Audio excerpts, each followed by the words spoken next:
Bismillahirrahmanirrahim. Assalamualaikum warahmatullahi wabarakatuh. Alhamdulillah wassalatu wassalamu ala Rasulillah wa ala alihi wa sahbihi wa mawala amma ba'd. Alhamdulillah, kita panjatkan kesyukuran kepada Allah Subhanahu wa taala. Allah Subhanahu wa taala masih memberikan kita taufik, masih memberikan kita keizinan untuk bersama di dalam majlis ilmu ini. Fala haula wala quwwata illa billah. Tiada biaya, tiada upaya, tiada keizinan melainkan semua ini kerana Allah Subhanahu Wa Taala. Syukur pada Allah, Allah masih berikan kita peluang untuk bersama dalam majlis ilmu ini.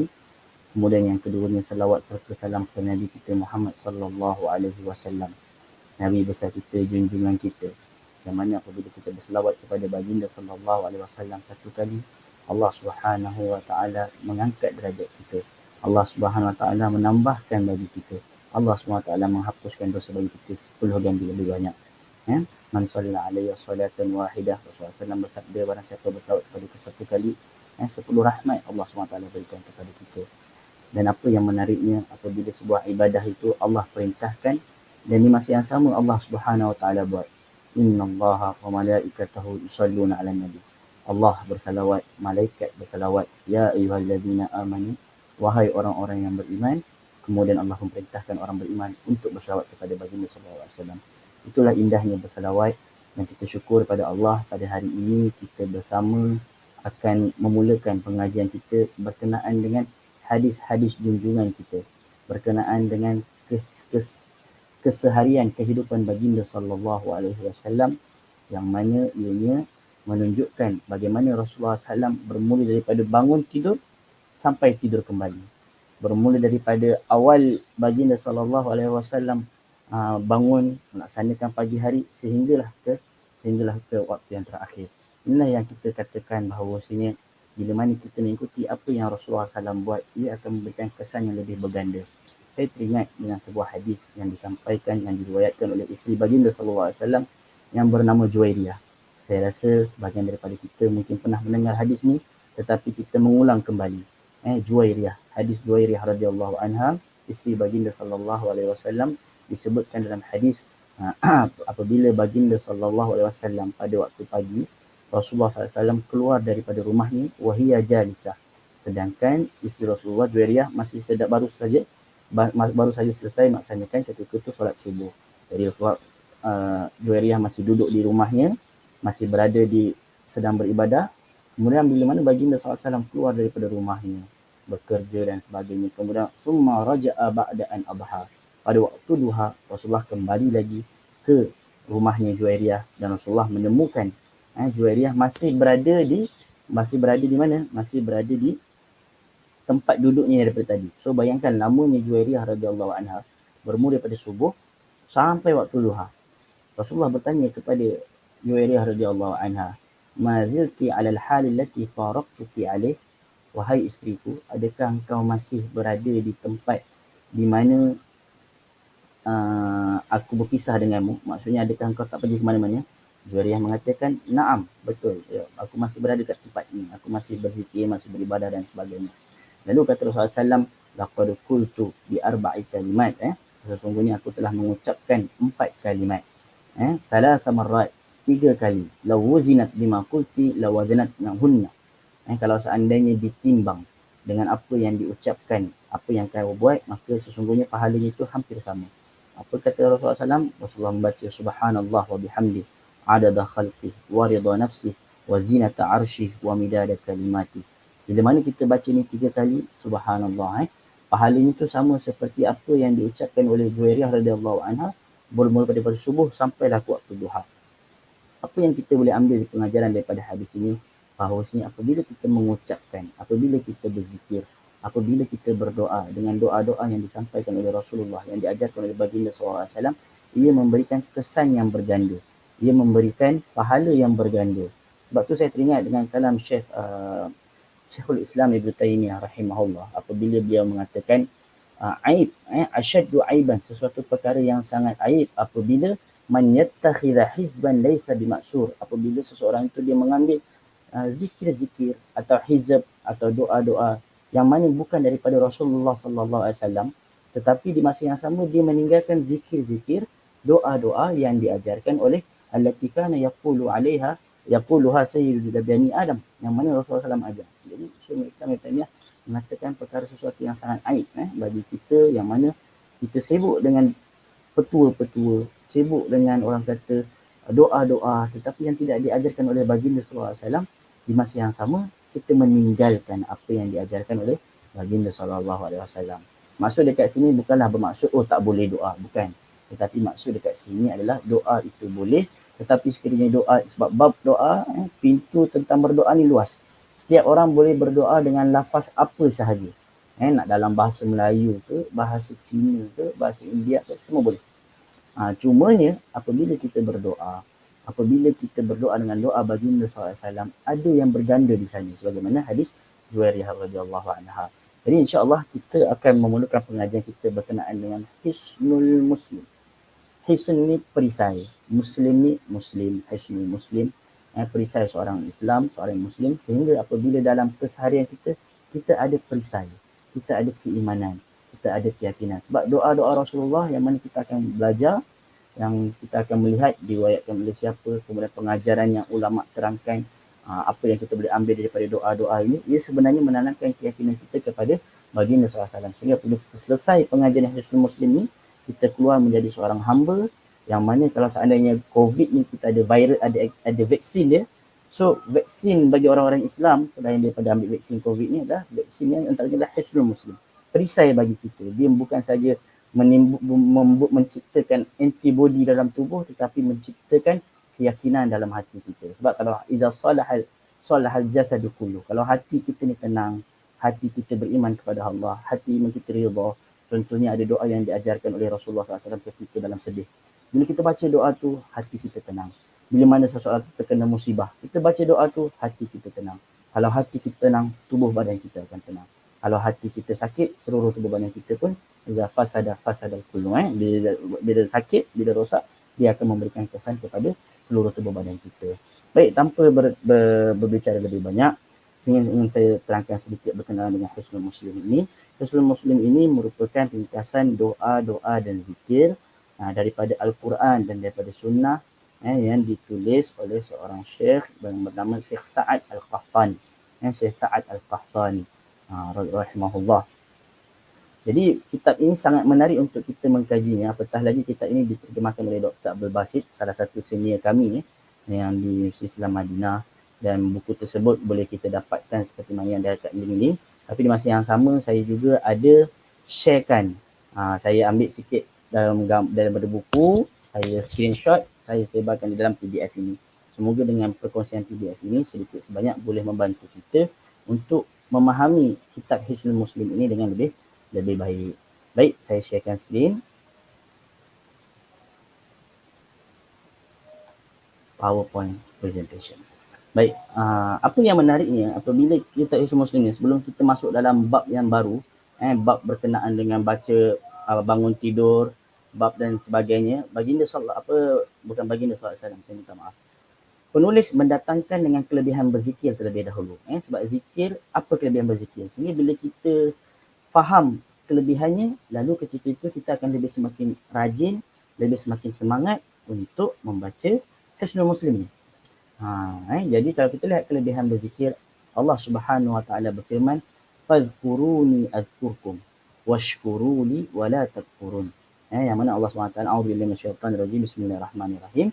Ingatlah kamu kepadaku. Maksudnya kita ingat Allah Subhanahu Wa Taala. Azkurkum, Allah Subhanahu Wa Taala akan mengingati kita. Washkuruli, dan kita bersyukur kepada Allah. Wala takfurun, dan jangan kita kufur nikmat mengingkari nikmat Allah Subhanahu Wa Taala. Kalau kita perasan ayat ni mendahulukan zikir sebelum syukur. Mendahulukan zikir sebelum syukur. Kenapa? Saya teringat ulama mengatakan ra'sus syukri az-zikru. Kalau orang tu nak bersyukur, jarang dia akan bersyukur kalau seandainya dia tak ingat Allah Subhanahu Wa Taala.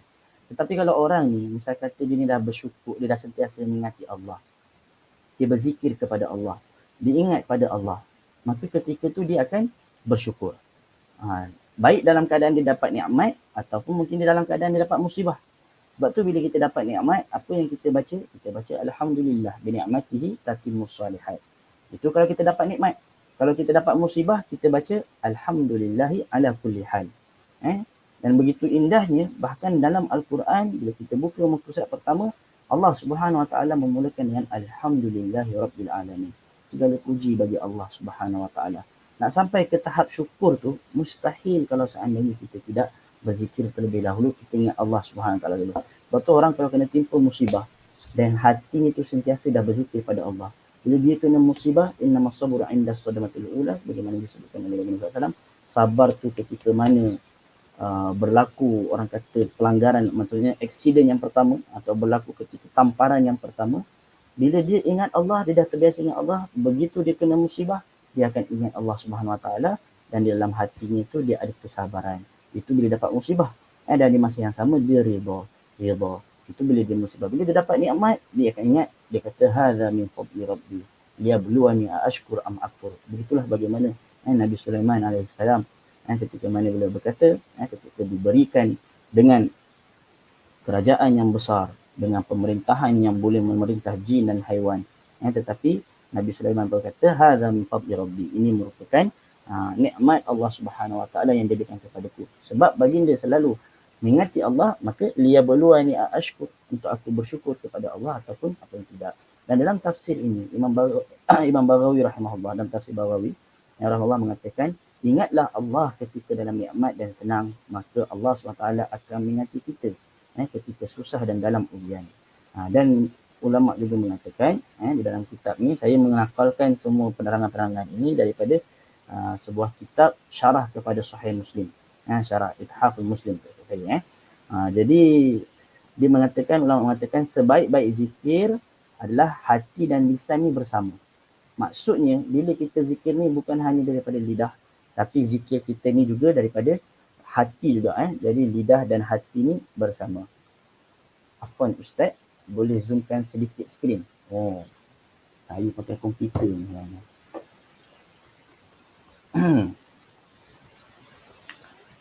Jadi balik kepada berkenaan dengan presentation,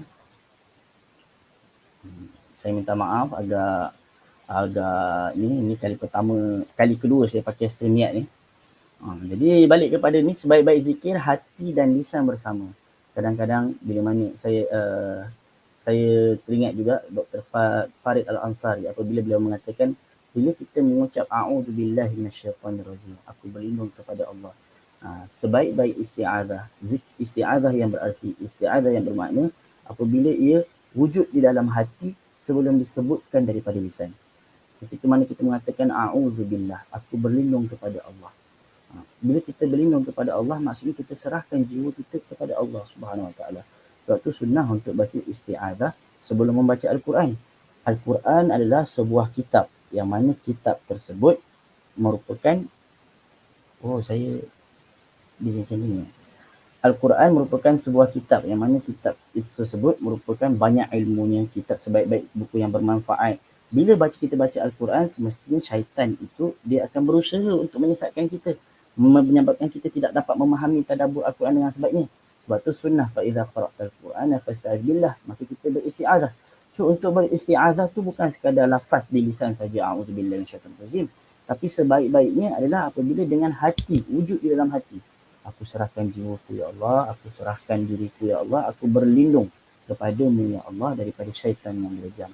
Jadi dekat situ tu ada dua makna a'udzubillah. Pertama ni kita cintakan, kita walak kepada Allah, dan di masa yang sama kita barak, kita berlepas daripada syaitan dengan kita dan menjadikan syaitan itu sebagai musuh kita.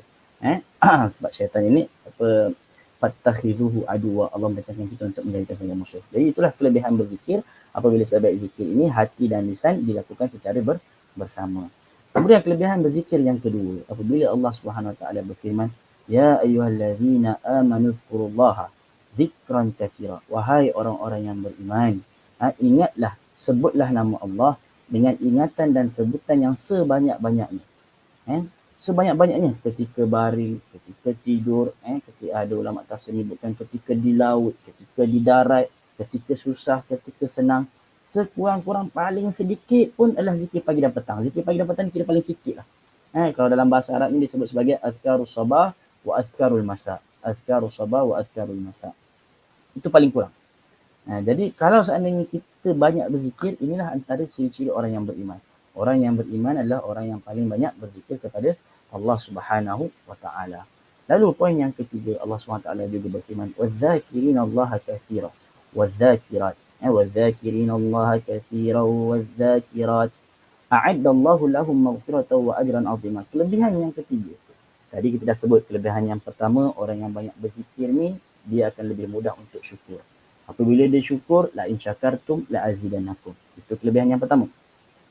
Kelebihan yang kedua bagi orang yang berzikir ni, ini merupakan tanda-tanda orang yang beriman. Ya ayyuhallazina amanu, sebab apa? Sebab kita menjawab seruan Allah Subhanahu taala apabila Allah memerintahkan orang beriman untuk memperbanyak zikir. Yang kelebihan yang ketiga, apabila ramai yang berzikir kepada Allah, baik Allah SWT mengatakan lelaki dan perempuan yang banyak menyebut nama Allah SWT, a'addallahu lahum maghfirah. Maghfirah ni keampunan. Kenapa maghfiratan? Maghfiratan ni kalau daripada sudut nahwu kita sebut nakirah. Ada beza antara alif lam al-maghfiratu dengan maghfiratun. Atau contohnya kitabun dengan al-kitabu. Kalau kitabun itu buku yang unspecified. Tapi kalau al-kitabu, buku yang spesifik bergantung kepada konteks ayat. Kalau saya sebut ahlul kitab maksudnya kitab kat situ, al-kitab kat situ adalah Taurat. Kalau saya sebut misal kata qara'tul kitaba fil masjid, mungkin boleh membawa al-kitab kat sini adalah al-Quran. Kalau darastu bil kitabi, dalam pelajaran matematik, so al-kitab kat situ spesifiknya adalah buku matematik. Tetapi ketika mana tidak ada alif lam ma'rifah, yang mana dia nakirah, maghfiratan, ajran, tanwin ni maksudnya pengampunan yang sangat banyak, yang tak terhingga, yang tak terkira, wa ajran azima, dan pahala yang sangat besar. So jangan main-main dengan orang-orang yang suka berzikir ni. Orang-orang yang banyak berzikir kepada Allah, kadang-kadang ada orang kata, awak ni asyik zikir je, buatlah benda lain ke apa, berzikir je, nak masak zikir, nak ini zikir. Jangan meremehkan. Kerana mereka inilah yang mana mereka berusaha untuk mendapatkan maghfiratan wa ajran azimah. Zikir dalam setiap perbuatan, zikir kata Imam Baghawi rahimahullah, zikir ketika duduk, zikir ketika dia berbaring, zikir ketika dia berdiri, zikir mungkin ketika masak ke apa. Jadi kita banyak untuk mendapatkan keampunan dan pahala yang besar. Itu kelebihan berzikir yang keempat. Kelebihan yang ketiga. Kelebihan yang keempat pula, Allah Subhanahu wa taala berfirman, "Wadhkur rabbaka fi nafsika tadarru'an wa khifah." Ini adab-adab dalam berzikir. Dan sebutlah serta ingatlah akan Tuhanmu di dalam hatimu dengan tadarru'. Bila kita berzikir ni, dia ada rasa rendah diri. Sebab kita ni hamba. Hamba ni lemah. Hamba ni tidak ada apa-apa. So kita berzikir tu dalam keadaan kita mengharap kepada Allah. So zikir tu bukanlah dengan rasa sombong. Zikir tu bukan dengan rasa bangga. Tak, tapi kita zikir ni tadarru'an, kita dengan rasa rendah diri.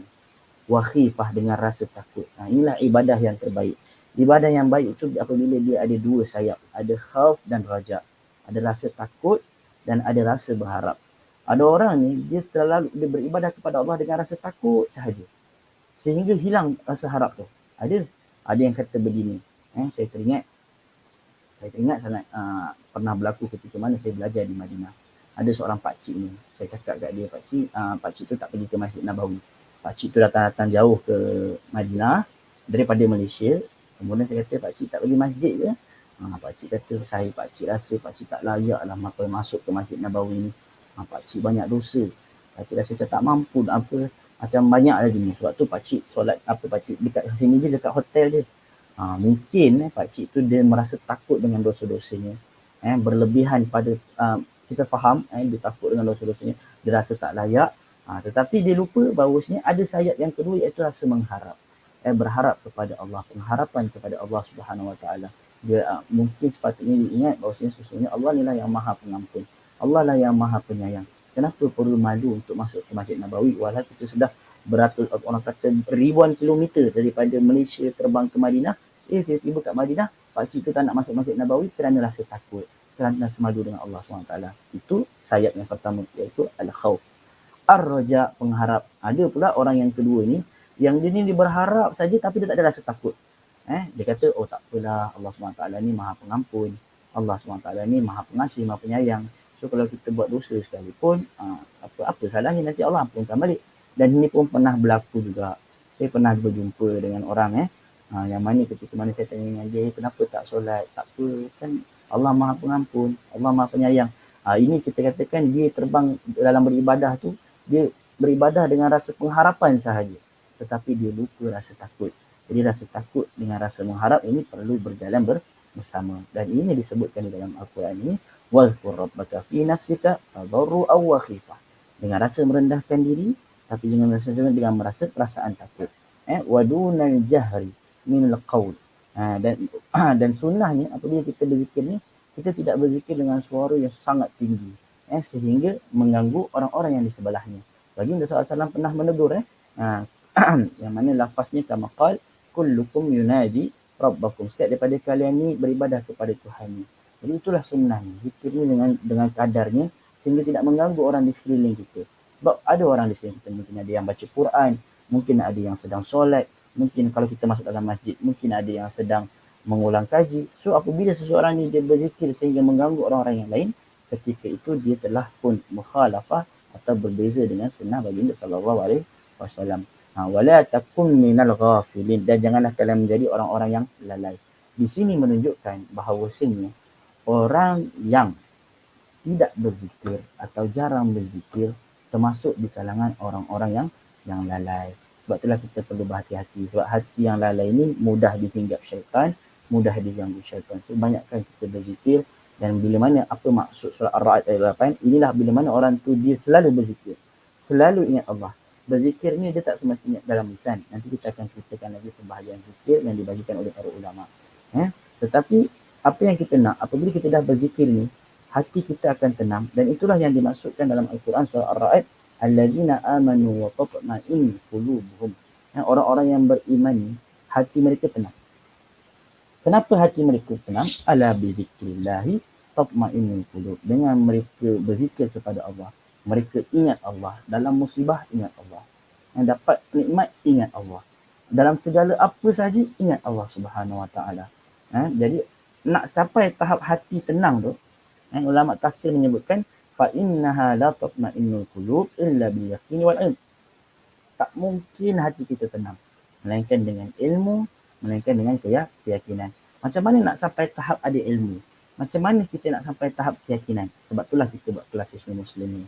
Sebab dalam doa-doa yang kita baca ni, kita bukan sekadar orang tu buka Islam Muslim, oh kalau saya sedih saya baca doa ni. Oh kalau saya sakit saya baca doa ni. Oh saya ni. Ustaz, saya dah baca tapi kenapa hati saya tak tenang? Sebab mungkin dia membacanya tetapi dia kurang memahami maksud daripada doa tersebut. So kita harapkan dengan kelas kita, mudah-mudahan tatma'innul qulub tu, hati yang itmi'nanul qulub, hati yang tenang itu terhasil daripada ilmu kelas kita pada hari ini, dan daripada ilmu itu menghasilkan keyakinan. Nak yakin tu mestilah dengan ilmu. Baik, seterusnya yang kelima pula, hadis baginda sallallahu alaihi wasallam. Dan sebenarnya dalam hadis Islam Muslim ni, ulama Syekh Sa'ad Al-Qahtani menyebutkan ada 267 hadis. 267 hadis. So banyaklah. Ditambah dengan 9 hadis yang kita akan dalam bab kelebihan berzikir ni. So totalnya tu kalau 267 tambah 9 lebih kurang dalam 276 tak salah saya 276. Baik, hadis ni, ni hadis pertama kita pada hari ni. Tadi ayat Quran. Sekarang ni yang kelima adalah hadis. Rasulullah SAW bersabda, "Mathalul ladzi yadhkur rabbahu wal ladzi la yadhkur rabbahu mathalul hayy wal mayyit." Perumpamaan orang yang menyebut nama Tuhannya dengan orang yang tidak menyebut nama Tuhannya, umpama orang yang hidup dengan orang yang mati. Ini hadis ini dia merupakan hadis diriwayatkan oleh Imam Bukhari rahimahullah, dan ada hadis Imam Muslim rahimahullah yang mathalul ladzi yadhkur rabbah, mereka yang ingat Allah dan yang tak ingat Allah, bagi rumah yang mana disebutkan nama Allah dengan rumah yang mana tidak disebutkan nama Allah, seperti mana rumah yang hidup atau al-hayy wal mayyit, bagaimana orang yang hidup dan mati. Ini menunjukkan jiwa orang yang hidup dengan jiwa orang yang mati, perbezaannya adalah di mana daripada sudut adakah dia mengingati Allah ataupun tidak.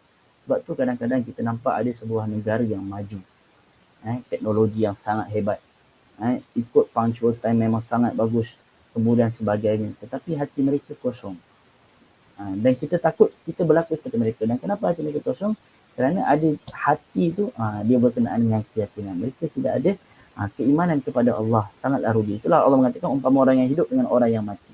Orang yang mati ni bila mana kena musibah, jiwa yang mati bila mana kena musibah, berapa ramai yang bunuh diri. Jiwa yang mati apabila dapat nikmat, berapa ramai yang lalai melupakan Allah SWT.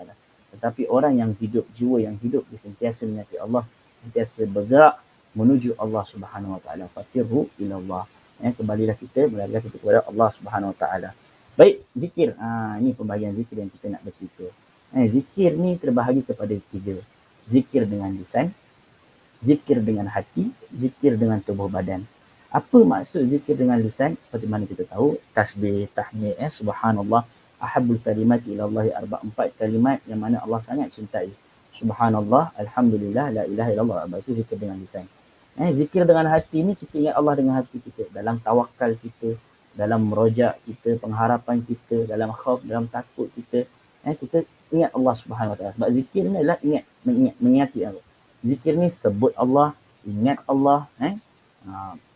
Dan zikir dengan tubuh badan pula, dengan jawarih, dengan apa? Dengan solat, dengan kita bersedekah, kita gerakkan tubuh badan kita, bersedekah dengan harta, bersedekah dengan senyuman. Bila kita senyum, kita ingat hadis baginda sallallahu alaihi wasallam, apa tabassum wajhi akhika sadaqah atau kama qala, senyum kamu di wajah sahabat-sahabatmu itu adalah sedekah. So itu cara bentuk kita berzikir atau melakukan ketaatan dengan tubuh badan kita.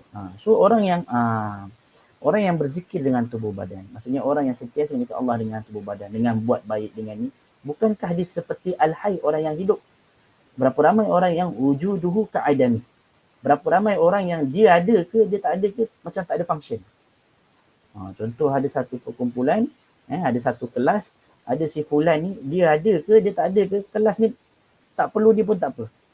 Seakan-akan dia ni, kalau kau hidup pun bagus, kalau kau mati pun bagus juga.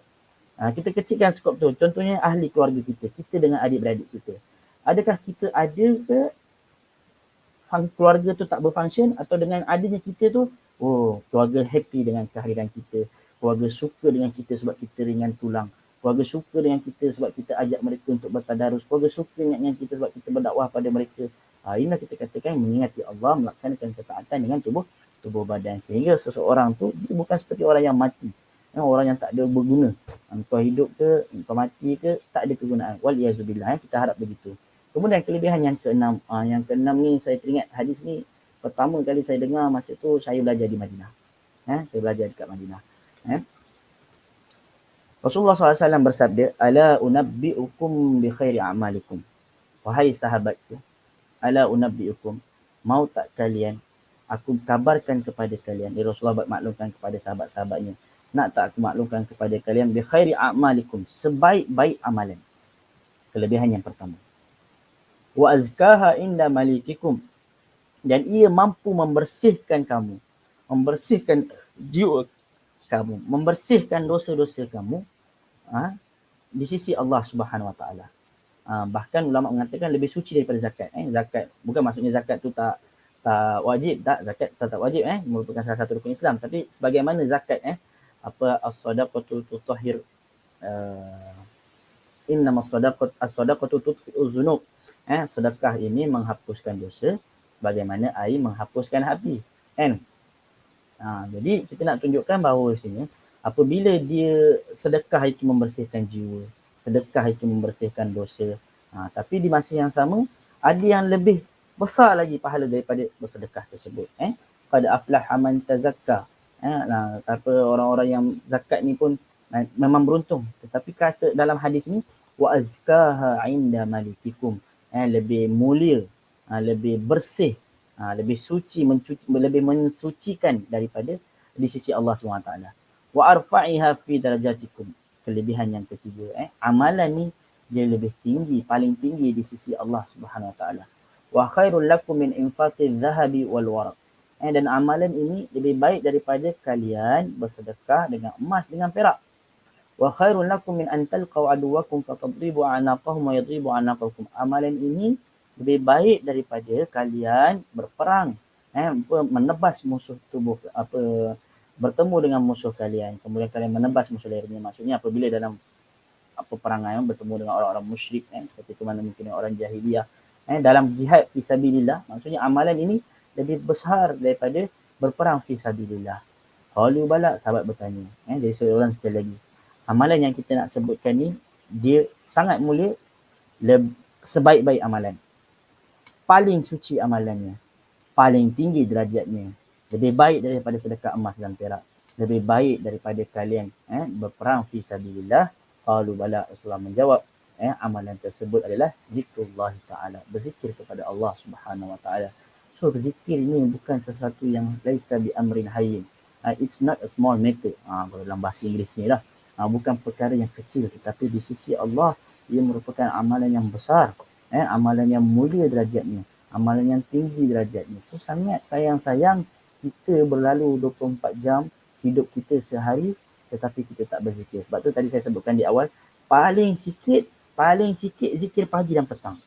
Tapi kalau zikir pagi dan petang pun tak buat, Allahu Akbar, betapa rugi, berapa ruginya kita. Kemudian yang ketujuh pula, yaqulullahu ta'ala dalam hadis qudsi. Apa itu hadis qudsi?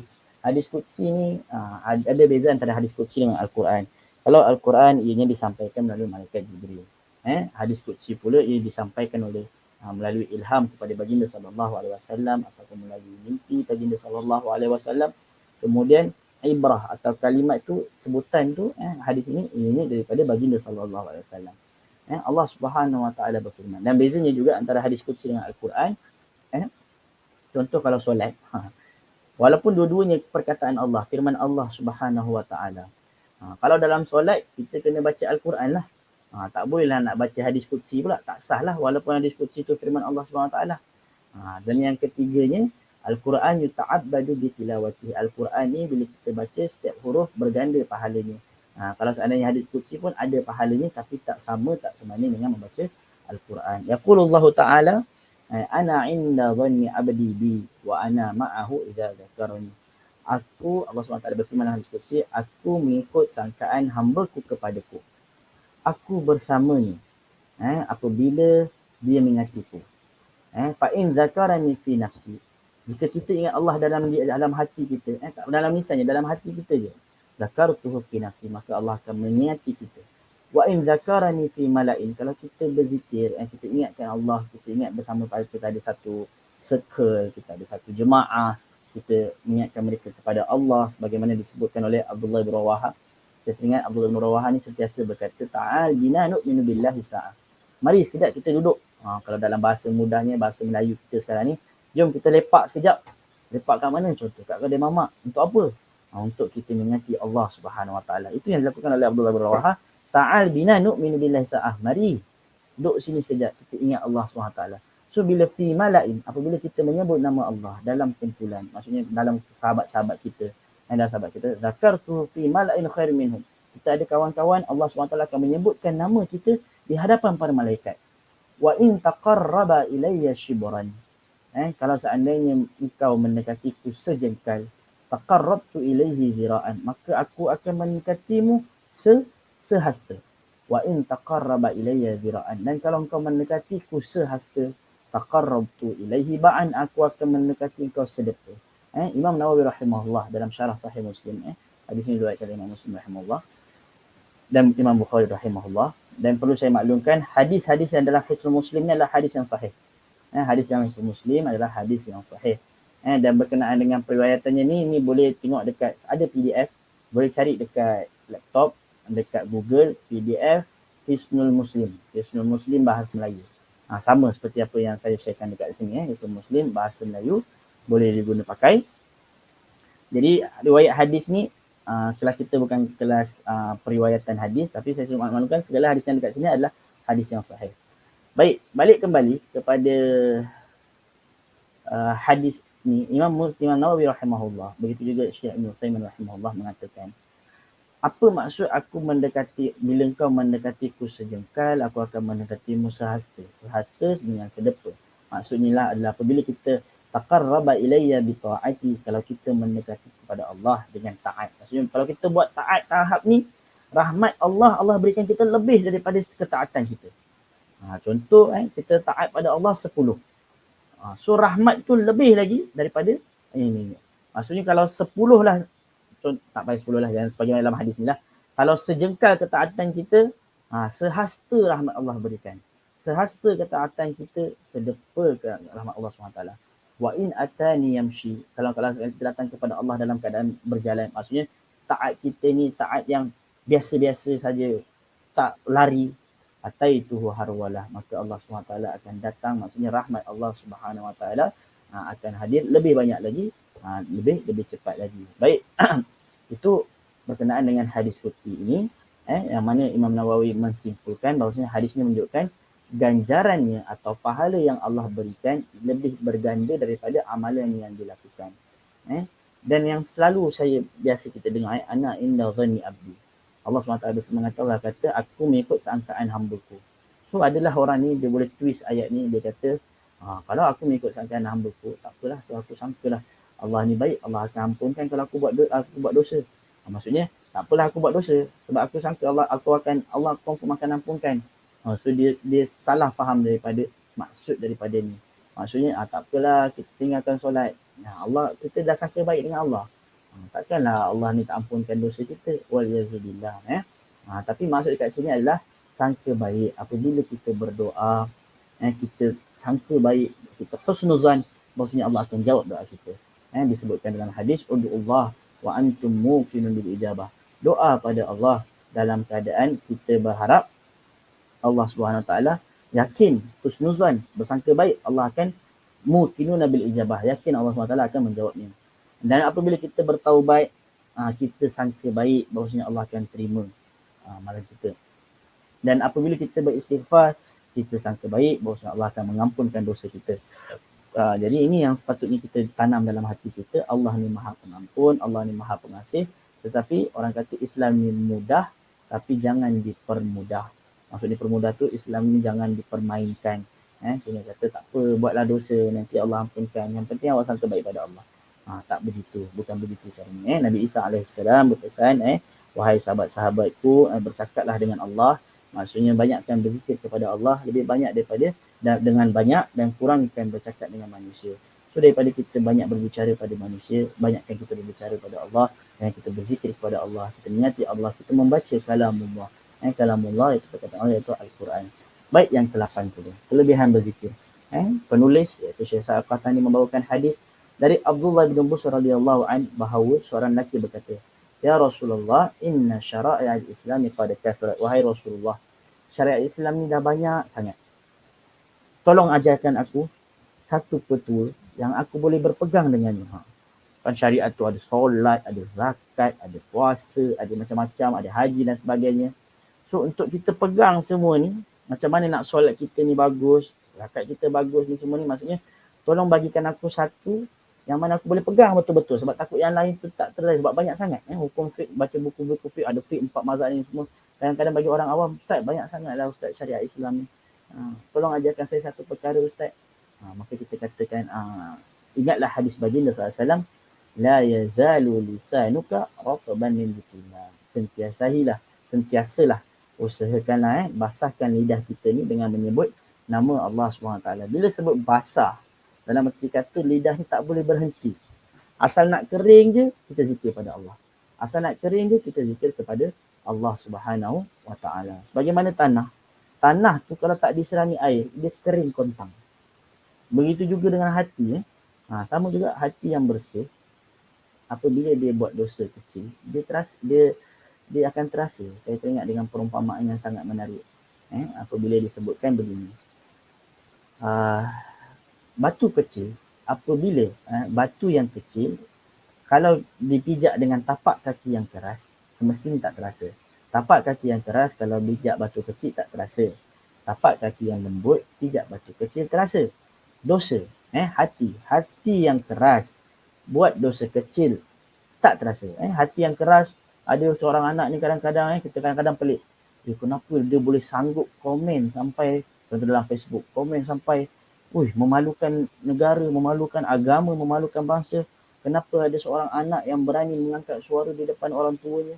Kenapa ada seorang anak yang mungkin berani, waliyazubillah, kurang ajar, tendang mak bapaknya, derhaka kepada ibu bapanya, seorang isteri yang mungkin tak taat pada suaminya, seorang suami yang tak ada merasa amanah kepada keluarganya. Kenapa? Sebab hati yang keras, pijak batu kecil tak terasa. Hati yang lembut, pijak batu kecil terasa. So, hati ni umpama kertas putih sebagaimana disebutkan dalam hadis. Buat dosa kecil, kita innal hasanat yuzhibnas sayyiat. Hati yang kecil kalau kita sapu, maksudnya hati yang ada dosa, kita baca zikir. Ada dosa, kita buat hasanat, kita buat kebaikan. Wa atbi'is sayyi'atal hasanah tamhuha. Ada sebuah hadis dalam Arba'in Nawawi kalau tak silap saya. Bila mana kita buat dosa, cepat-cepat buat baik. Sebab yang baik itu menghapuskan yang buruk. Begitu juga bila mana hati kita keras. Lepas tu lidah kita sentiasa basah dengan berzikir kepada Allah. Dia akan cepat-cepat membersihkan hati kita. Sehingga hati kita ni sentiasa akan ingat kepada Allah. Sebab itulah ala bidzikrillah tatma'innul qulub. Bila hati dah tenang, yakin dengan ilmu, maka kita akan kembali kepada Allah. Dan sebagaimana pokok yang perlukan air untuk kekal tumbuh, untuk kekal berbunga. Begitu juga kita katakan hati ni perlu sentiasa disiram. Pokok perlu disiram dengan air, hati juga perlu disiram dengan siraman rohani. Dan bila mana disiram siraman rohani, salah satunya adalah dengan kita membasahkan lidah kita dengan berzikir kepada Allah. So kita akan pelajari insya-Allah dalam Hisnul Muslim ni banyak. Bangun tidur baca apa? Lepas bangun tidur buat apa? Lepas bangun tidur kita akan buka baju sebab nak tukar baju kan. Nak masuk tandas pun ada doanya. Nak keluar tandas pun ada doanya. Dan doa-doa tersebut kita akan kaji lebih mendalam. Kita sebutkan riwayat daripada mana. Kemudian setelah tu nanti kita akan lihat apa pandangan ulama berkenaan dengan hadis ini. Lalu yang kesembilan. Antara kelebihan berzikir, ini saya rasa semua dah biasa mendengarnya. Man qara'a harfan min kitabillah falahu bihi hasanah. Barang siapa baca satu huruf daripada kitab Allah, daripada Al-Quran, maka dia dapat satu kebaikan. Wal hasanatu bi asyri amsalihha, dan satu kebaikan, satu kebajikan itu digandakan 10 kali ganda. La aqulu alif lam mim harfun. Aku tak kata alif lam mim tu huruf, satu huruf. Tetapi walakin alifun harfun, alif tu satu huruf, lam satu huruf, mim satu huruf. Saya yakin semua dah pernah dengar hadis ni. Cuma bila disebut apa maksud kebaikan kat sini, Imam Nawawi rahimahullah, walaupun saya tak tulis rahimahullah, tapi saya harap kita doakan Imam Nawawi rahimahullah. Rahimah tu maksudnya moga Allah merahmatinya. Ghafarallah, moga Allah mengampunkan dosanya. Kalau sebut nama sallallahu alaihi wasallam, kebaikan di dunia, maksudnya kebaikan kalau kat dunia ni apa? Kebaikan, dia dapat dua kebaikan. Pertama kebaikan di dunia, dan yang kedua dapat kebaikan dekat akhirat. Kebaikan di dunia tu maksudnya ibadah. Ibadah itu seakan-akan dia buat 10 kali ganda. Dan dia dapat kesejahteraan, dia dapat rahmat 10 kali ganda. Dan kebaikan di akhirat, dia dapat syurga dan dia dapat pengampunan Allah Subhanahu wa taala. Baik, poin yang ke-10 pula. Poin yang ke-10, penulis membawa hadis yang berkenaan dengan daripada seorang sahabat Uqbah bin Amir radhiyallahu an. Rasulullah SAW ketika itu keluar daripada rumahnya, dan ketika itu kami berada di Suffah. Suffah belakang masjid. Suffah ni kawasan orang-orang yang miskin, yang tak ada tempat tinggal, mereka tinggal dekat Suffah. Kalau kita pergi Masjid Nabawi, kita lalu satu pintu Jibril, Babu Jibril. Lalu masuk situ kita akan nampak dia ada satu macam agak tinggi sikit. Jadi masih dijaga kawasan Suffah tu. Agak tinggi sikit. Biasanya kalau solat tu kita boleh nampak lah dia tinggi sikit. Abu Hurairah radhiyallahu anhu, Abu Hurairah orang yang paling banyak meriwayatkan hadis, beliau tinggal dekat situ sebab beliau bukan daripada kalangan orang yang kaya, jadi tinggal dekat situ. So Rasulullah SAW berjumpa dengan sahabat-sahabat yang berada dekat Suffah, yang mostly bukan orang-orang yang kaya. Maka Rasulullah SAW berkata kepada mereka, ayyukum yuhibbu ayyaghdu wa kulla yawmin ila Buthan. Wahai sahabat, siapa daripada kalian yang nak pergi ke Buthan? Buthan ni satu wadi, satu lembah, nama lembah. Au ilal Aqib, atau pergi ke Wadi Aqib, lembah Aqib. Dia lembah yang dekat Madinah ni, dua lembah yang sangat besar, dua lembah yang kat situ ada banyak haiwan-haiwan, itu lembah Buthan dengan lembah Aqib. Fayati minhu binaqataini qaumawaini. Datang sana dengan dapat balik pergi ke Buthan, pergi ke Aqib, balik daripada dua lembah tersebut, dan mereka mendapatkan 2 ekor unta yang besar, yang sehat, yang paling mahal, fi ghairi ithmin wala qati'ati rahim, tanpa dosa, tanpa perlu memutuskan silaturahim. Atau dalam bahasa kita sekarang ni lah, saya analogikan begini. Saya teringat sebab saya pernah kata bila saya ada hadis ni, bayang kenapa Rasulullah memperumpamakan dengan 2 ekor unta? Sebab 2 unta ni antara lambang kekayaan zaman dahulu. Kalau kat rumah tu ada unta, ni orang kaya lah kan. Macam dalam bahasa kita sekarang ni, kalau kat rumah tu ada kereta yang mahal, Ferrari, ada kereta Alphard, orang ni duit besar, gaji besar. Kan? Tapi kalau rumah tu tak ada kereta, motor kapcai je, dia tak samalah macam orang-orang yang rumah-rumah besar. Sama juga. Jadi Rasulullah mempermakan, nak tak kalian pergi ke sana, bawa balik daripada sana tu 2 ekor unta yang besar, yang sihat, yang mahal kan. Tapi tak perlu buat dosa, tak perlu nak merompak, tak perlu nak mencuri, tak perlu nak menumpahkan darah, tak perlu nak putuskan silaturahim. Maksudnya dapat free-free je. Nak tak tuan-tuan dan perempuan, contohnya saya katalah, perempuan pergi KL, balik daripada KL, dapat kereta Ferrari, percuma. Tak perlu mencuri, tak perlu qati' atiraham, tak perlu nak putuskan silaturahim. Maksudnya tak perlu nak sampai orang kata bergaduh ke apa. Faqulna ya Rasulullah, nuhibbu dhalik. Wahai Rasulullah, ya Rasulullah, kami suka benda tu. Qala afala yaghdu ahadukum ila al-masjid. Bukankah lebih baik kalian pergi ke masjid, faya'lama, belajar, membaca, mengajar, au yaqra'a, atau membaca ayataini min kitabillah, 2 ayat daripada kitab Allah, khairun lahu min naqatain. Ketahuilah kalian pergi ke masjid, tak apa-apa masjid lah, dekat sana baca 2 ayat, belajar atau mengajar 2 ayat, lebih baik daripada kalian mendapatkan 2 ekor unta. 3 ayat lebih baik daripada 3 ekor unta. Wa arba'un, 4 lebih baik daripada khairun lahu min arba'in. Wa min a'dadihinna minal ibil. Dan begitulah sejumlahnya. Maksudnya bila kita pergi masjid, kita duduk sekejap, kita baca Al-Quran. Kita baca Al-Quran. Subhanallah. Al-Quran ni pun antara bentuk zikir kepada Allah SWT.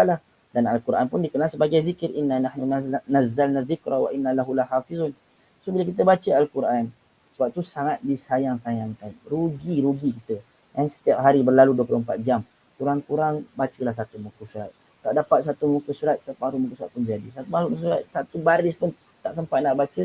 Subhanallah, berapa banyak unta-unta kita yang kurang. Jadi kat sini ulama menyimpulkan kelebihan membaca Al-Quran berbanding keuntungan duniawi yang unta yang biasa-biasa saja. Baik, terus yang ke-11. Antara kelebihan berzikir. Man qa'ada maq'adan lam yadhkurillahu fi. Barang siapa yang duduk di satu tempat, lam yadhkurillah, dan dia tak sebut nama Allah langsung. Maksudnya kita duduk, atau dalam bahasa Melayu kita ni, kita melepak, lam yadhkurillah, tak baca doa makan, tak baca doa ni, tak ingat Allah langsung, kanat alaihi minallahi tiratun, sungguh dia telah ditimpa dengan sesuatu yang merugikan. Wa man ittaja'a majja'an, dan barang siapa yang berbaring, maksudnya kita bercuti lah, kita tidur dekat satu guest house, kita tidur dekat hotel 5 bintang sekalipun, tapi kalau kita lam yazkurillah, kita tak ingat, kita tak sebut nama Allah, kita tak zikir nama Allah. Maksudnya kalau kita masuk rumah, kita tak baca nama Allah. Ada adab nak masuk rumah tu baca apa? InsyaAllah dalam Muslim kita akan belajar. Bila man nazala manzilan, kalau seandainya kita duduk, kita nak buat kemah, kita nak tinggal kat satu tempat, kita nak masuk hotel ke apa, ada doa yang dibaca. Lam yazkurillah fi kanat alaihi minallahi tirah. Maka dia akan ditimpa sesuatu yang merugikan.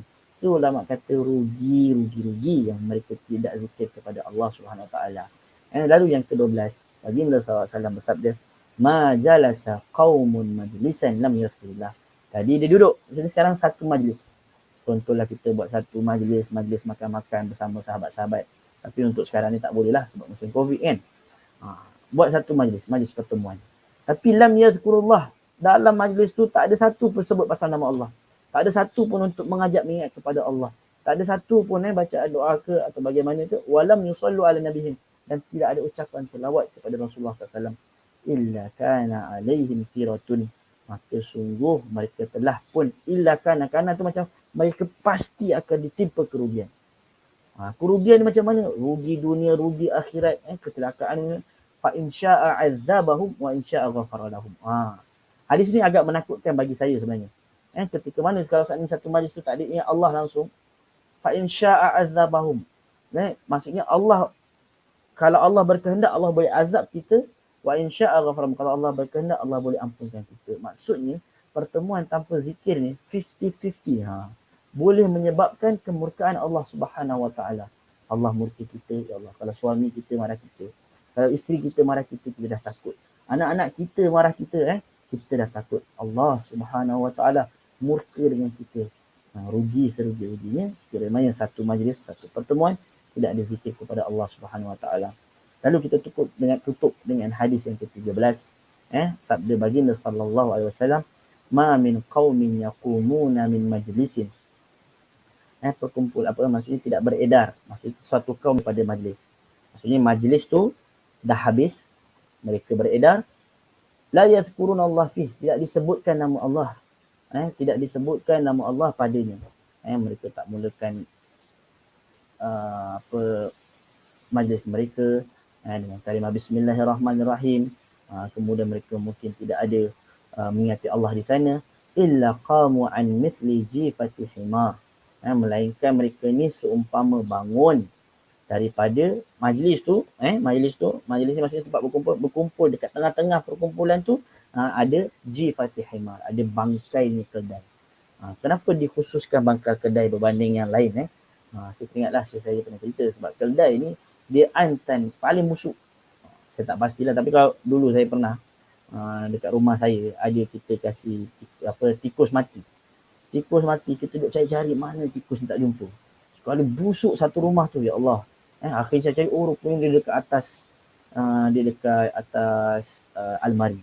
Jadi busuknya tu, subhanallah, walaupun dah dibuang bangkai tersebut, bangkai tu dah dibuang, tapi bau tikus tu masih ada. Itu tikus. Apatah lagi himar, keldai. Sebab tu perumpamaan keldai ni selalu digunakan. Bahkan dalam Al-Quran pun disebutkan, wa kana lahum hasrah, dan bagi mereka mendapatkan kerugian. Itulah kita sebutkan dengan kelebihan berzikir. Muqaddimah kita berkenaan dengan Hisnul Muslim. Berkenaan kita dengan Hisnul Muslim. Ini belum masuk lagi ni. Baru muqaddimah. Okey. Jadi itu yang pertama. Baik. Sampai sini ada soalan ke? Kalau dekat sini kita tak boleh nak tengok berapa yang viewer dia. Baik. Bismillah, kita sambung, kita masuk berkenaan dengan doa-doa. Kita masuk dengan doa-doa. Kelas Hisnul Muslim yang pertama. Baik, doa ketika bangun tidur. Boleh buka PDF, buka kelas Hisnul Muslim, PDF. Doa ketika bangun tidur yang pertama. Semestinya kita memulakan hari kita bangun tidur.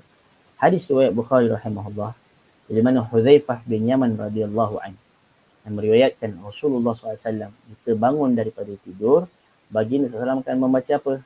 Alhamdulillahillazi ahyana. Segala puji bagi Allah yang menghidupkan kami selepas mematikan kami, dan kepadanya kami akan kembali. Poin yang pertama, ahyana, hidup. Poin yang kedua, amatana, mati, dan kepada Allah kita akan kembali. Kenapa disebutkan ahyana ba'da amatana? Kerana tidur ini merupakan mati yang kecil. Dalam surah Az-Zumar, poin yang nombor 5, saya teruskan poin nombor 5. Allahu yatawaffal anfus hina mautiha. Allah SWT ni, bila mana seseorang ni tidur, Allah SWT akan mencabut nyawanya. Wa yumsikul lati qada 'alal maut.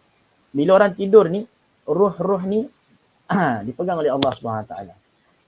Orang yang telah ditakdirkan kematian, Allah yumsik, Allah pegang. Wa yursilul ukhra, dan bila mana besok pagi tu dia akan bangun, maknanya Allah kembalikan roh itu ke tubuh badan kita, ke jisim kita. Sebab tu bila mana roh tu kembali ke tubuh badan kita, apa ucapan pertama yang kita kena sebut? Alhamdulillah, syukur ya Allah. Allah tak cabut nyawa kita lagi. Allah masih berikan kita peluang untuk hidup. Allah masih berikan kita peluang untuk berbuat baik. Sebab tu disebutkan dalam hadis, la tatamannaul maut, janganlah kalian ni mengharapkan kematian, kata Rasulullah SAW.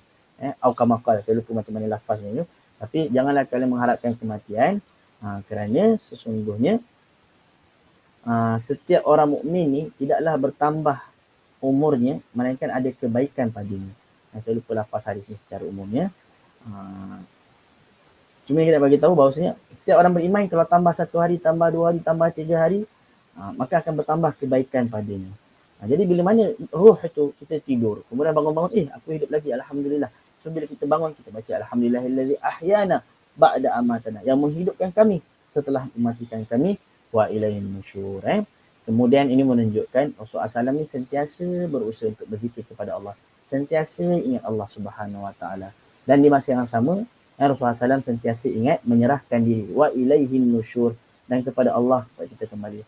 Orang yang ingat bahawasanya hidupnya itu adalah untuk akhirat, dia akan tahu, aku simpan, aku sedekah ni bukan sekadar sedekah, tetapi harta ini nanti kita akan dapat pahalanya dari akhirat. Aku buat baik ni bukan sekadar buat baik, tapi pahalanya ada di akhirat. So dia buat sesuatu tu, dia punya hujungnya adalah untuk akhirat. Wa ilaihin nusyur, kita kembali kepada Allah Subhanahu Wa Taala. Jadi inilah kita nak tunjukkan bahawa kita sentiasa serahkan diri kita kepada Allah. Dan kita perlu ingat, syukur alhamdulillah, tidur ni satu rahmat daripada Allah. Satu rahmat, wa min rahmatihi ja'alakumul laila wan nahar. Antara rahmat Allah ni, Allah jadikan malam, jadikan siang, untuk kalian litas gunung, agar kalian rasa tenang, boleh tidur. Ada orang, orang kaya yang mungkin dia sewa hotel 7 bintang, hotel 8 bintang, tapi di masa yang sama nak tidur pun susah. Beli bantal yang paling mahal, tilam yang sangat empuk, pun tak boleh nak tidur juga. Sebab ini merupakan rahmat daripada Allah. So bila kita dapat tidur dengan tenang, tidur dengan relax, bangun tidur, ucapan pertama kita alhamdulillah, syukur pada Allah allazi ahyana, yang menghidupkan kita ba'da ma amatana wa ilaihin nusyur. So ini doa ketika bangun daripada tidur yang pertama. Doa ketika yang kedua, doa yang kedua ni dikenal dengan ta'arud minal lail. Doa ni, saya kita di sini, dalam majlis ilmu ni, saya bukanlah seorang guru yang pandai, seorang guru yang alim, tak, kita sama-sama belajar.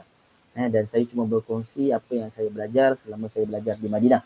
Mungkin ada yang belum mengenali saya alhamdulillah kedua Universiti Islam Madinah. Dan hadis ni terus terang saya baru tahu masa saya belajar dekat Madinah. Nak kata cetek ni ilmu saya baru tahu masa saya belajar dekat Madinah. Masa tu Syekh kata antara waktu mustajab doa adalah ketika kita bangun tiba-tiba pada waktu malam. Contoh kita tidur pukul 10 malam sampai waktu subuh. Pukul 2, pukul 3 terbangun nak terkencing ke apa kan, nak buang air hajat atau apa. So bila kita terbangun tu, dalam disebut dalam hadis, barang siapa yang tiba-tiba bangun pada waktu malam, lalu dia membaca la ilaha illallah wahdahu la syarikalah, lahul mulku wa lahul hamdu wa huwa ala kulli syai'in qadir. Kemudian tambah subhanallah walhamdulillah wa la ilaha illallah wallahu akbar wa la haula wa la quwwata illa billahil aliyil azim. Rabbighfirli, Allah ampunkanlah aku. Apa fadilatnya kalau kita baca ni ketika kita bangun tidur, pukul 2, pukul 3 kita terbangun tidur. Fadilat dia kat sini. Kemudian dia berkata, ya Allah ampunkan dosa, atau dia berdoa apa saja, maka dia akan dikabulkan. So waktu mustajab doa tu, kalau kita terbangun tiba-tiba kita doa. Sebab apa, kalau dia doa apa saja lepas kita baca zikir tadi, so doanya akan dikabulkan. Dan kalau dia bangun dan dia solat sunat, maksudnya solat malam, maka akan diterima amalannya, So ini yang paling baiklah. Kadang-kadang kalau kita ni jenis tak bangun, tak solat malam, bangun pukul 2, bangun sekejap, terus ingat la ilaha illallah wa la syarikalah, lahul mulku wa lahul hamdu wa ala kulli syai'in qadir, subhanallah walhamdulillah wa la ilaha illallah wallahu akbar wa la haula wa la quwwata illa billahil aliyil azim. Lepas tu kita doa. Sebab apa kata Rasulullah? Atau dia berdoa apa saja maka akan dikabulkan. Lepas tu nak sambung tidur, sambunglah tidur balik, tak jadi masalah. Cuma kalau dia bangun, dia solat, itu lebih afdal. Dan kita kena ingat la ilaha illallah. Kenapa dia fadilat itu begitu besar sampai dapat mustajab doa? Sebab la ilaha illallah ni tiada yang layak disembah. Maksud la ilaha illallah ni tiada yang layak disembah melainkan Allah Subhanahu taala. Bukan la ilaha illallah ni bukan tiada Tuhan. Tiada Tuhan selain Allah, itu tak sama dengan maksud tiada Tuhan yang layak disembah selain daripada Allah. Sebab ada orang dia mengaku Allah ni Tuhan, tapi bila dia sembah, dia tak sembah Allah. Dia mensyirikkan Allah dalam bab ibadah. Sebagaimana Abu Jahal dan kawan-kawannya, yang mana dia mengaku Allah tu Tuhan. Wala in sa'alta man khalaqas samawati, kalau ditanya siapa cipta langit, siapa cipta bumi, siapa Tuhan bumi, siapa Tuhan langit, siapa Tuhan ni, la yaqulan Allah, mereka kata Allah. Kan? Tapi bila mereka menyembah, mereka menyekutukan Allah SWT. So bila kita sebut la ilaha illallah, tiada yang layak disembah selain daripada Allah. Dan bila kita sebut, ustaz, ini kan zikir, ini bukan doa. Doa ni dia ada dua. Doaul ibadah dengan doaul masalah. Saya ulang sekali lagi. Doa ini ada dua.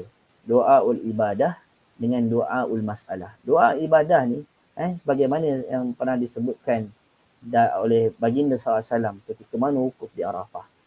Khairud du'a'i du'a'u yaum Arafah. Sebaik-baik doa, doa di hari Arafah. Dan sebaik-baik doa yang aku ucapkan, aku dan nabi-nabi sebelum aku, la ilaha illallah wahdahu la syarika lahu mulku wa lahul hamdu ala kulli syai'in qadir. Ini doa ni yang bersifat ibadah. Kalau yang satu lagi doaul masalah adalah doa yang untuk meminta-minta. Untuk kita minta, kita memohon kepada Allah. Dan di sini doa wal ibadah ini besar fadilatnya ketika mana kita baca zikir ni, kita doa wal ibadah terlebih dahulu. Lepas tu baru doa ul masalah, baru meminta kepada Allah. Maka ketika itu Allah SWT mudah-mudahan mengabulkan apa sahaja yang kita minta. Sebab tu diletakkan sebagai bab doa ketika bangun tidur yang kedua. Baginda SAW mengatakan orang yang paling lemah adalah orang yang lemah daripada berdoa. Dan orang yang paling kedekut adalah orang yang kedekut dengan salam. Nak salam kedekut, tapi yang doa pun dah tak beribadah. Lepas tu tak. Sebab doa ni adalah, kenapa orang paling lemah ni orang yang lemah daripada berdoa? Sebab doa ni adalah mukhul ibadah. Doa mukhul ibadah. Inti daripada ibadah, inti daripada kita solat, inti daripada kita haji, inti daripada kita zakat, hakikatnya kita memohon kepada Allah. Kita berdoa kepada Allah. Kita meminta kepada Allah. Dengan zakat kita, mudah Allah hapuskan dosa kita. Dengan solat kita, mudah-mudahan Allah jauhkan kita daripada fahsya wal munkar, daripada keburukan dan kekejian dan kemungkaran. Dengan haji kita berharap kepada Allah agar Allah jadikan kita sebagaimana bayi yang baru lahir di muka bumi ini. So inti daripada doa itu adalah, so kalau bab doa yang paling penting pun kita tak buat, so itulah orang yang paling lemah. Bagaimana sabda baginda sallallahu alaihi wasallam. Kalau saya tulis RA ni maksudnya radhiyallahu an, SAW sallallahu alaihi wasallam. Ada perbezaan pendapat di kalangan ulama, boleh tak kita singkatkan ataupun tidak. Dekat sini ada perbezaan, saya tak nak bawa perbincangan. Dekat sini ada yang membenarkan, ada yang tidak membenarkan. Yang mengatakannya makruh. Cumanya kalau kita lalu SAW ni, tolong saya mohon sebut sallallahu alaihi wasallam. Sallallahu alaihi wasallam SAW. Okay, doa ketika bangun tidur yang ketiga. Kata Rasulullah SAW, jika di antara kalian bangun daripada tidur, maka bacalah Alhamdulillahillazi afani fi jasadi wa radda alayya ruhi wa adhina li bi dzikri. Tetap syukur pada Allah, segala puji bagi Allah yang telah memberikan nikmat kesihatan pada tubuhku. Wa radda alayya, dan telah kembalikan rohku. Ingat tadi saya sebutkan sebagaimana yang dalam Al-Quran, bahawasanya ketika mana kita tidur, roh kita ini di bawah pegangan Allah Subhanahu wa taala. Sama ada Allah nak kembalikan atau wa yumsik. Allah pegang. Maksudnya kita mati. Wa adhina li bi dzikri, dan Allah izinkan kita untuk kembali mengingati Allah. Bangun-bangun terus kita ingat Allah Subhanahu wa taala. Itu doa yang ketiga. Antara bentuk taufik daripada Allah. Taufik ni apa? Taufik ni maksudnya keizinan Allah. Sebab tu bukan sunnah lah. Saya tak pasti sunnah ataupun tidak. Tapi ketika mana saya dekat Madinah, biasanya orang akan sebut waffaqakallah bitaufik. Dia doakan moga Allah memberikan taufik. Doa tu memanglah sunnah. Tapi adakah sebut waffaqakallah ni secara ininya, saya tak pasti. Nanti saya akan rujuk balik. Semuanya sunnah, apa baik kita untuk mengucapkan taufik kepada Allah SWT. Maksudnya kita doa. Bukan taufik kepada Allah, minta maaf. Kita minta waffaqakallah, moga Allah berikan taufik. Moga Allah berikan keizinan. Dan antara bentuk taufik daripada Allah ni, izin Allah, apabila kita sebagai seorang Islam ni, Allah, seorang Muslim, memulakan hari kita bangun daripada tidur dengan alhamdulillah, syukur pada Allah, dengan mensyukuri Allah SWT. Sama juga seperti kelas ilmu kita pada hari ini. Kelas ilmu kita pada hari ini, mungkin ada yang sibuk, ada yang mungkin sedang buat benda yang lain. Tetapi mereka yang diberikan taufik, yang mana alhamdulillah, pukul 11, 7 minit ni, Allah SWT masih berikan kita untuk bersama lagi dalam majlis ini. Taufik.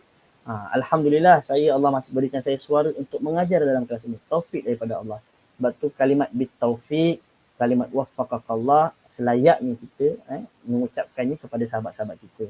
Contoh kawan kita kata kan, besok saya nak pergi ni lah, Kajang lah, doakan semoga selamat. Kita sebut bitaufik, waffaqakallah. Kalau seandainya ni mau taufik, semoga Allah berikan keizinan daripada Allah Subhanahu wa taala. Baik, doa ketika bangun tidur yang keempat. Banyak doa-doa Rasulullah ni. Biasa kita ingat yang kita belajar tu satu je, tapi tak, sebenarnya banyak lagi. Dan yang ini ni agak panjang sikit. Ibnu Abbas radhiyallahu an berkata, aku bermalam di rumah makcikku Maimunah. Jadi Maimunah ni isteri Rasulullah SAW, antara ummul mukminin. Maimunah ni isteri Rasulullah, seingat saya semuanya dimakamkan dekat Baqi' melainkan 2 orang. Sayyidatina Maimunah dengan Sayyidatina Khadijah radhiyallahu anha.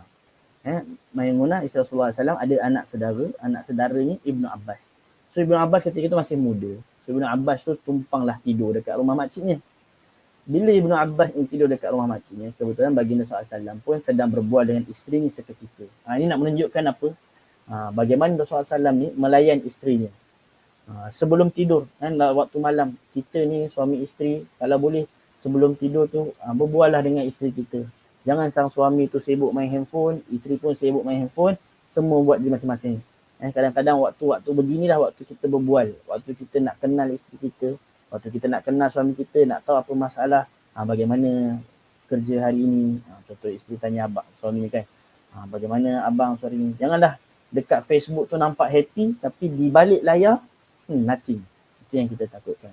Tapi nak katanya Rasulullah SAW berbual dengan isterinya Maimunah, kemudian setelah tu baru berehat dan tidur. Jadi ni antara orang kata romantiknya baginda sallallahu alaihi wasallam. Kemudian apabila sepertiga malam terakhir, Ibn Abbas ni duduk perhati ni Rasulullah SAW buat apa. Tadi Rasulullah SAW berbual dengan suami isterinya. Kemudian berehat. Kemudian di sepertiga malam terakhir, waktu-waktu nak dekat subuh, Ibn Abbas melihat Rasulullah SAW bangun. Lalu Rasulullah SAW melihat ke arah langit. Lalu baginda SAW membaca ayat surah Al-Imran ni, panjang ni, hampir 10 ayat. Inna fi khalqis samawati wal ardi wa ikhtilafil laili wan nahari la ayatin lil albab. Sesungguhnya penciptaan langit. Jadi baginda SAW sambil pandang langit, baginda SAW baca sungguh penciptaan langit. Kalau kita baca ayat ni dan kita buat bagaimana Rasulullah SAW iaitu pandang langit, tengok langit, penciptaan muka bumi ni, tengok bintang yang cantik. La ayatin bagi orang-orang yang berfikir. Allazina yadhkuruna Allah, mereka yang berzikir kepada Allah, mereka yang ingat Allah baik ketika mereka sedang berdiri, ketika mereka sedang duduk, ketika mereka sedang berbaring.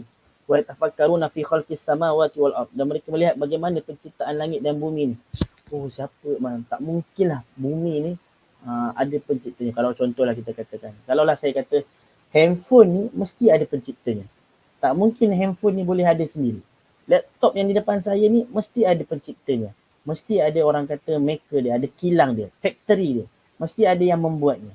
Bagaimana dengan yatafakkarun, bila kita lihat bumi, matahari misalnya kata. Matahari ni dia tak boleh jauh 1 senti, tak boleh dekat 1 senti daripada bumi.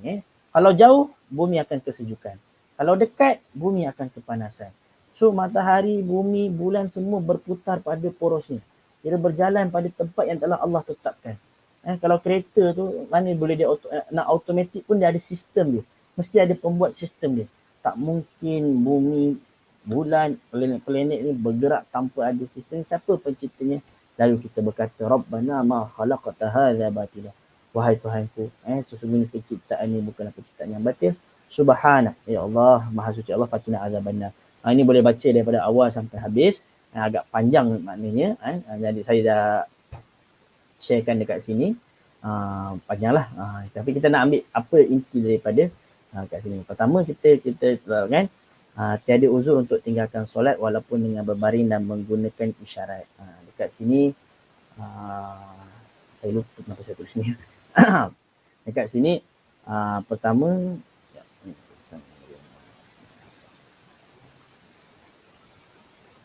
warabitu wattaqullah. Baik, bila kita baca poin yang nombor 2 kita tinggalkan dahulu. Sebab saya tak pasti bagaimana apa hubungannya dengan bab ni. Tapi kita nak sebut bagaimana nikmat dekat syurga. Bagaimana dekat nikmat dekat syurga. Dan nikmat dekat syurga ni subhanallah kan ini. Lakinnal ladzina taqaw rabbahum lahum jannatin tajri min tahtihal anhar. Lakinnal ladzina taqaw rabbahum lahum jannatin tajri min tahtihal anhar.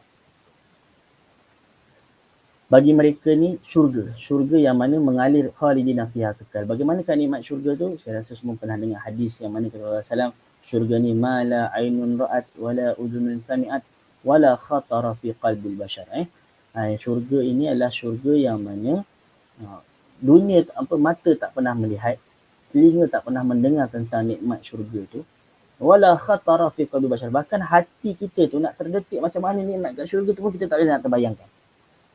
Sebab tu bila kita baca ayat ni dengan penuh kefahaman, dengan penuh keyakinan, bangun daripada tidur, lepas tu kita baca orang-orang yang bertakwa kepada Allah bagi mereka syurga. Allah kita harap masuk syurga. Hebat-hebatnya manusia, contohnya sekarang dekat Dubai ada hotel yang paling mahal juga, antara yang mahal, hotel 7 bintang. Biasa kita dengar hotel 5 bintang, jadi hotel 7 bintang. Itu berarti orang manusia masih terdetik dalam hatinya nak buat satu bangunan yang begitu indah, begitu cantik. Tapi syurga ni, jangankan mata yang tak pernah nampak, jangankan telinga yang tak pernah mendengar, hati pun tak boleh nak terfikir, oh nikmat ni begitu indah. Jadi subhanallah. Sebab itulah kita jangan terlalu terpesona dengan kenikmatan yang direzekikan kepada orang yang bukan Islam. Sebab apa, nikmat dekat syurga tu jauh lebih besar. Jadi ulama bila menerangkan tentang tafsir ayat ni, ulama mengatakan ada hadis bila mana sahabat bertanya kepada Rasulullah, wahai Rasulullah, bukankah kita ni adalah agama yang benar, au kamakal, kenapa kita ni hidup dalam keadaan bersahaja, tapi yang dekat Romawi sana kaya raya, istana ada singgah sana dan sebagainya. Tapi Rasulullah SAW menjawab, Rasulullah SAW memberikan jawapan dengan jawapan yang sangat baik, bahawasanya nikmat mereka tu hanyalah dekat dunia saja, sedangkan yang dekat akhirat jauh lebih kekal selamanya. Saya lupa lafaz hadis secara umumnya, nanti saya akan bawakan di kelas yang akan datang. Kemudian yang ketiga, sabarnya ada tiga. Ya ayyuhallazina amanus biru wasabiru warabitu. Wahai orang yang beriman, bersabarlah. Wasabiru. Nak sebut sabar ni, sabar ada tiga jenis. Sabar yang pertama adalah sabar dalam ketaatan. Nak buat benda yang taat ni, kita kena sabar. Sabar dalam, yang kedua, sabar dalam menjauhi kemaksiatan. Orang ajak, waliyazubillah, orang ajak buat jahat. Orang ajak untuk tengok benda-benda yang tak baik. Kita sabar, itu sabar juga. Sabar yang kedua, as-sabru ala aqdarillah. Sabar dengan qada dan qadarnya Allah. Jadi tiga jenis kesabaran. Ya ayyuhallazina amanu, antara ciri-ciri orang yang beriman, isbiru wasabiru warabitu. Sabarlah, wasabiru, dan saling kita memberikan kesabaran. Maksudnya kita ajak orang lain, jom kita sama-sama kepada kesabaran. Sebab tu dalam Al-Quran, wal as, demi masa, innal insana lafi khusr, setiap orang ni berada dalam kerugian, melainkan mereka yang beriman, beramal soleh, wa tawasaw bil haq, saling menasihati dalam kebenaran dan saling menasihati dalam kesabaran. Menasihati kesabaran tu sama juga, wasabiru, saling menasihati kesabaran. Dan Imam Nawawi rahimahullah apabila menerangkan tentang hadis ini mengatakan digalakkan untuk membaca sambil melihat ke langit. Dan dekat sini juga adalah tawassul dengan iman dan amal soleh. Kita lihat ayat ni. Rabbana innana sami'na munadiya, wahai Tuhanku, sesungguhnya ni kami mendengar ada orang mengajak untuk beriman kepadamu. An aminu birabbikum, orang tu kata berimanlah kepada Tuhanku. Fa amanna, maka kami beriman. So ini tawassul amal soleh ni. Ada orang ajak saya pergi masjid, saya pergi masjid. Ada orang ajak saya beriman, saya pergi beriman. Rabbana faghfir lana dzunubana. Jadi itulah kita katakan dalam kita bertawassul ni.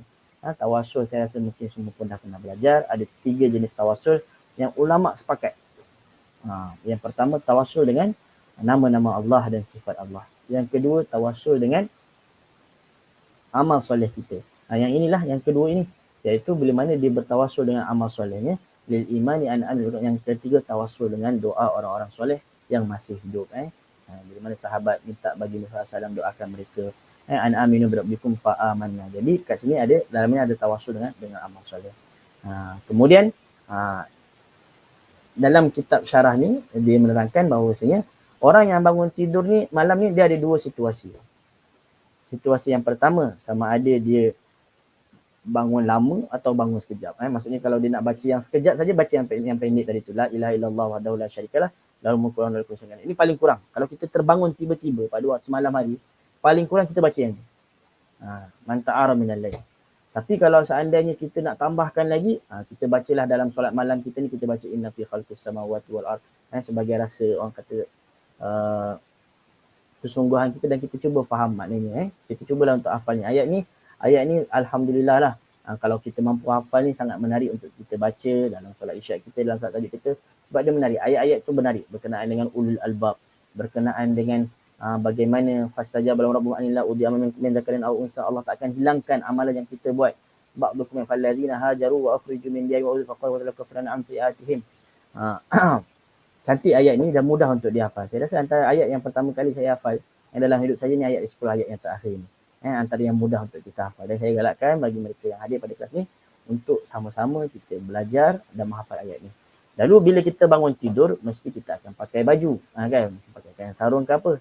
So, Sahal bin Mu'az radhiyallahu anhu, ulama apa Syekh Sa'ad Qahtani, dia bawa bab doa ketika memakai pakaian. Baginda SAW bersabda, barang siapa yang memakai baju, maka bacalah Alhamdulillah. Tengok, Alhamdulillah ni dia merupakan satu perkataan yang sentiasa kita kena baca. Dalam nikmat kita baca Alhamdulillah. Bila kita kena musibah, kita baca Alhamdulillah. Dan saya sebutkan tadi, Al-Quran di muka surat yang pertama, Allah mulakan dengan Alhamdulillah Rabbil Alamin. So, umat Islam adalah umat yang perlu sentiasa mengucapkan Alhamdulillah. Bila mana Alhamdulillah ni terpatri di hati, muncul dekat jiwa, kita akan sentiasa mengasihi Allah Subhanahu wa Ta'ala. Syukur pada Allah. Dan bila kita syukur pada Allah, la in syakartum la azidannakum. Kalau kita syukur, Allah tambahkan kita. So, bila kita pakai pakaian, doa yang dibaca adalah Alhamdulillahilladzi kasani hadha thawb wa razaqani min ghairin hawli minni wala quwwah. Segala puji bagi Allah yang pakaikan aku pakai baju ni dan memberi rezeki kepadaku tanpa daya dan kekuatan dariku. Maksudnya tengok bagaimana diserahkan, bagi Rasulullah serahkan dirinya. Maksudnya rezeki ni, kalau memang Allah nak bagi, Allah bagi. Tapi kalau seandainya kita buat macam mana pun, dengan segala daya kita, dengan segala kekuatan kita, tapi kalau rezeki tu memang Allah tak bagi, memang tak akan datang kepada kita. Sebab tu kalimat la haula wala quwwata illa billah itu perlu kita baca, dan kanzun min kunuzina merupakan antara khazanah-khazanah dekat syurga. Itu pakaian, doa ketika memakai pakaian yang biasalah, pakaian yang orang kata pakaian yang selalu kita pakai. Tapi kalau pakaian baru, ada doa yang khusus. Ada doa yang khusus. Daripada Abu Sa'id Al-Khudri radhiyallahu an, semoga Allah meridai mereka. Ustaz, kenapa guna radhiyallahu an? Kenapa tak menggunakan Sayyidina? Kebanyakannya kalau kita sahabat-sahabat, kita sebut Sayyidina Abu Bakar, Sayyidina Umar, Sayyidina Uthman, boleh tak jadi masalah. Tapi lebih afdal kalau kita menggunakan radhiyallahu an, itu lebih bertepatan dia sebagaimana yang disebutkan di dalam Al-Quran kan, radhiyallahu anhum wa radu'an. Allah dah ridha kepada mereka. So kebanyakan kalau kita buka kitab-kitab fiqh, kita buka kitab-kitab sejarah, kadang-kadang mereka jarang menyebutkan Sayyiduna. Bukan bermaksud tak boleh, boleh. Tetapi lebih cantik kalau kita sebutkan Sayyiduna Abu Bakar radhiyallahu an atau Abu Bakar radhiyallahu an. Kalau sebut Sayyidina Abu Bakar tapi tak sebut radhiyallahu an tu macam ada yang kurang sikit. Jadi Abu Sa'id Al-Khudri radhiyallahu anhu berkata, Rasulullah SAW jika memakai pakaian baru, baginda akan menyebutkan jenis pakaian tersebut. Contohnya pakaian baru apa? Pakai songkok atau pakai jubah atau serban. Lalu baginda SAW membaca doa, Allahumma lakal hamdu anta kasautanihi as'aluka. Allahumma lakal hamd. Tetap kita berikan pujian kita kepada Allah. Umat Islam adalah umat yang alhamdulillah. Kalaulah umat Islam yang alhamdulillah, insya-Allah kita akan sentiasa bersyukur. Bagaimanapun pemerintah kita, alhamdulillah. Bagaimana kita punya keluarga kita, alhamdulillah. Bagaimanapun rezeki kita pada hari tersebut, alhamdulillah. Umat Islam adalah kalau seandainya menjadi umat yang alhamdulillah, umat yang sentiasa zikirnya itu adalah lisannya, hatinya itu adalah alhamdulillah, dia akan menjadi orang yang tenang. Tak ada nak maki sana sini. Tak ada nak salahkan. Contohnya, oh ni salah awak, salah pengadil. Oh ni salah ni. Maki komen sana netizen. Wa'alaikumsalam. Kadang-kadang kalau kita tengok, kita giling-giling baca netizen FB ni. Contoh kan. Tapi kalau kita biasa mengucapkan Alhamdulillah, yang baik Alhamdulillah, yang tak dapat pun Alhamdulillah juga, insyaAllah ada rezeki yang lain. So doa ketika memakai pakaian baru pun Rasulullah mengucapkan Allahumma lakal hamdu anta kasautani. Engkau lah yang memakaikan pakaian kepadaku, as'aluka. Cantik ni. Sebenarnya dia tak terhad pada pakaian baru. Beli kereta baru ke, beli baju apa, ada Allahumma as'aluka min khairihi wa khairi ma sunna. Aku minta ya Allah kebaikan daripada baju ini dan kebaikan tujuan baju ni dicipta. Baju ni dicipta untuk apa? Untuk menghalang panas. Kereta tu dipakai untuk apa? Kita minta agar diberikan ke bawa tempat yang baik contohnya. Wa'udzubika min syarrihi, dan aku memohon perlindungan denganmu daripada kejahatan. Kejahatan baju ni maksudnya kalau bukanlah baju tu buat jahat, tak, maksudnya benda-benda yang tak baik daripada baju ni, wa syarri ma sunna, dan benda-benda kejahatan tujuan ia dicipta. Contohnya baju tu dicipta untuk menghalang api. So kita doa mudah-mudahan kalau terkena api, batu ni dapat menghalang api tersebut. So itu antara doa yang mana dibaca oleh baginda sallallahu alaihi wasallam. Memohon doa agar dapat kebaikan dengan memakai baju tersebut dan memohon agar baju tersebut bermanfaat untuknya. Itu tadi kita doa pakai baju, doa memakai baju baru. Kemudian sekarang doa melihat orang yang memakai baju baru. Doa melihat, ternampak orang pakai baju baru. Apa yang kita baca? Abu Nadrah radhiyallahu anhu bercerita, sesungguhnya baginda sahabat-sahabat Rasulullah SAW, jika di antara mereka ada yang pakai baju baru. Ini terutama musim persekolahan lah kan. Kalau orang pergi sekolah, rasa, wah cantik lah baju awak ni. Wah cantik lah ni kan. Terutama mungkin di kalangan para muslimat tengok baju ni. Jadi kalau kita nampak sahabat kita pakai baju baru, kita baca dengan apa yang diberdoakan oleh Rasulullah. Apa sahabat-sahabat Rasulullah baca, tu beli wa yukhlifullahu lak. Moga Allah Subhanahu Wa Taala mengekalkan baju tersebut, dan sekiranya rosak, wa yukhlifullah, moga Allah Taala gantikan. Jadi kat sini adalah doa agar umur baju tu berkekalan. Maksudnya semoga umur baju awak ni, semoga baju awak ni panjang umur, pendek saja. Dan kalau rosak, moga Allah gantikan dengan yang lebih baik. Dan pakai baju yang cantik ni tak salah. Sebab Rasulullah SAW bersabda, sesungguhnya Allah Subhanahu Wa Taala suka melihat atharu, athar, kesan daripada rezekinya Allah dipakai hamba ni. Allah bagi kita baju yang cantik, tapi kita pakai baju yang buruk. Allah rezekikan kita baju yang comel, kita pakai yang koyak-koyak. Tak, ini bukan akhlak orang Islam. Akhlak orang Islam adalah kalau kita ada rezeki, tak salah kita pakai baju yang cantik, baju yang indah, sebab Allah SWT suka melihat kesan daripada rezekinya. Kadang-kadang hamba ni bersyukur. Atau kita analogikan begini. Saya bagi hadiah kepada ibu saya. Saya cakap, mak, ni baju saya, mak. Mak saya belikan baju untuk mak. Sekali tiba-tiba mak saya pakai. Kan? Oh, rasa happy kita tu ada. Alhamdulillah. Kita hadiahkan sesuatu kepada seorang ni. Kemudian dia pakai. Kita rasa happy. Begitu juga Allah Subhanahu Wa Taala, wallahul mathalul a'la. Jangan samakan dengan manusia. Tapi kata Allah SWT suka melihat kesan dari rezekinya dipakai hamba ni.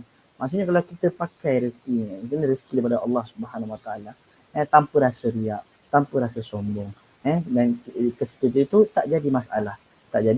Tapi kalau kita pakai itu sehingga dapat membawa kesombongan, lebih baik kita elakkan. Contoh, kalau saya Mustafa Muaz pakai baju keluaran yang mana harganya RM5,000. Contoh baju RM5,000. Kalau tu boleh bawa riak, kesombongan pada saya, so itu perlu dielakkan.